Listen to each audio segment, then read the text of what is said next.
national des sapeurs-pompiers, qui est une nouveauté, qui accompagne donc la Brigade nationale des sapeurs-pompiers dans sa montée en puissance et dans son autonomie grandissante. Satisfaction aussi d'avoir inauguré la piscine olympique, qui marque une avancée majeure, aussi bien pour l'école que pour notre pays.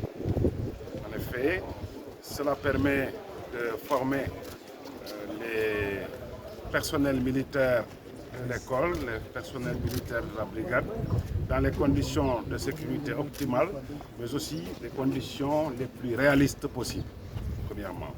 Deuxièmement, ça met à la disposition de nos populations, dans le cadre du concept Armée-Nation, une infrastructure pouvant leur permettre d'apprendre la natation dans des conditions de sécurité idoines. Et enfin, ça met à la disposition du monde sportif sénégalais une infrastructure de classe mondiale, je dirais, capable d'accueillir des compétitions internationales dans les excellentes conditions. Globalement, voilà ce que je retiens de cette visite ce matin. C'est l'occasion aussi pour moi de demander à toutes les parties, aussi bien les sapeurs-pompiers d'ailleurs, que les municipalités du Sénégal, d'accentuer la sensibilisation sur les cas de noyade, sur la fréquentation de nos plages en cette période de canicule. Je sais que le ministère de l'Intérieur, à travers ses organes qui